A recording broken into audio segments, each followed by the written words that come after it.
Hello students, कैसे आप सभी लोग। आज हम इस वीडियो में हमारा हिंदी का चैप्टर 7 जिसका नाम है नदी कंधे पर, इसका हम क्वेश्चन आंसर्स करने वाले हैं। ठीक है, इसके लिए आप वीडियो आखिरी तक जरूर देखना। ओके, तो देखो जो हमारा ये चैप्टर है, जो हमारी ये पोएम है, कविता है, इसमें सबसे पहला क्या है, शब्दार्थ। फर्स्ट क्या है इसमें, इतराना। इतराना मतलब क्या होता है, खुश होना।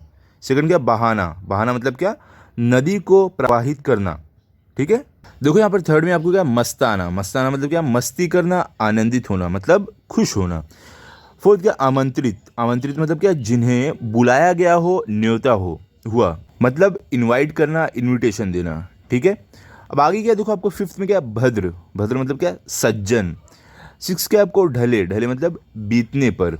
ओके, अब देखो यहाँ पर प्रश्न नंबर 2 में आपको क्या दिया गया है, यहाँ पे काव्य पूर्ति करो। मतलब यहाँ पे जो कविता हमें दी गई है, जो अंडरलाइन है, इसे हमें खुद से लिखना है। हमें सिर्फ स्टार्टिंग का और लास्ट का ये जो है वर्ड दिया गया है। क्या देखो यहाँ पर, अगर हमारे बस में होता, नदी उठाकर घर ले आते, अपने घर के ठीक सामने उसको हम हर रोज़ बहाते। ठीक है, तो यहाँ पर देखो आपको ये पूरा ब्लैंक दिया रहेगा, सिर्फ अगर और रोज़ बहाते दिया रहेगा, बीच का आपको लिखना है। ओके, अब देखो इसमें सेकंड क्या है, खड़े खड़े उस पार नदी के, मम्मी मम्मी हम चिल्लाते, शाम ढले फिर नदी उठाकर अपने कंधे पर रखवाते।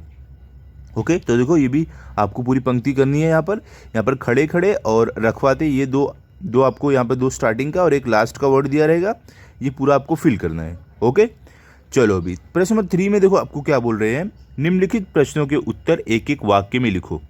हमें एक एक सेंटेंस में इसका आंसर लिखना है। पहला क्या है, कवि की क्या कल्पना है। यहाँ पर क्या बोले, जो हमारे कवि है, जो पोएट है, उनकी कल्पना क्या है, वो क्या कल्पना करते हैं। तो यहाँ पर देखो हमें उत्तर में क्या दिया गया है, कवि की कल्पना है कि यदि हमारे वश में होता तो नदी को उठाकर हम अपने घर ले आते। क्या बोले, जो हमारे कवि है, जो पोएट है, वो ये कल्पना कर रहे हैं कि अगर मेरे वश में होता, अगर मेरे बस में होता, तो मैं नदी उठाकर अपने घर के सामने लाकर रख देता।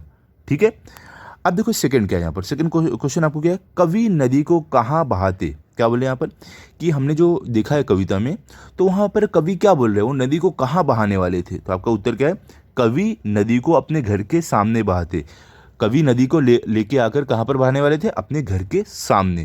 ठीक है, थर्ड क्या है, नदी के पार खड़े होकर कवि क्या करते। क्या बोल रहे हैं कि कविता में कवि ने क्या बोला है कि वो नदी के पार खड़े होकर क्या करेंगे। तो आप उत्तर में क्या लिखोगे, नदी के पार खड़े होकर कवि मम्मी मम्मी चिल्लाते। कवि ने क्या बोला है, हमारी लास्ट पंक्ति जो है उसमें देखो कवि ने क्या बोला था, कि मैं नदी के पार खड़ा होकर मम्मी मम्मी चिल्लाऊंगा। ठीक है, फोर्थ क्वेश्चन क्या आपको, शाम ढलने पर कवि क्या करते। क्या बोले, जब शाम हो जाती तो उस समय कवि क्या करने वाले थे।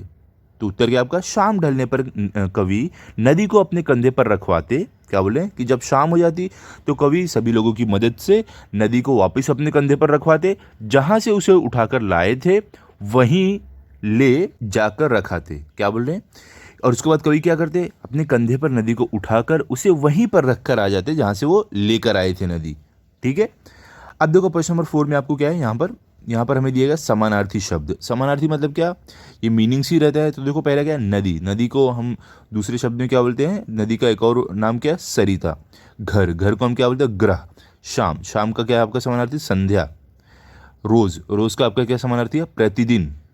भद्र, भद्र का आपका समानार्थी क्या है, सज्जन, जो हमने शब्दार्थ में भी देखा था। तो यहाँ पर देखो जो हमारी कविता थी नदी कंधे पर, तो ये कंप्लीट हो गई है।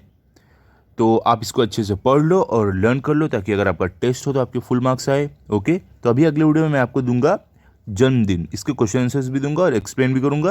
तो मिलते हैं अभी अगले वीडियो में। अगर आपको ये वीडियो अच्छा लगा हो तो आप इस वीडियो को लाइक करो, अपने सभी दोस्तों के साथ शेयर करो और चैनल को सब्सक्राइब करो। Thank you.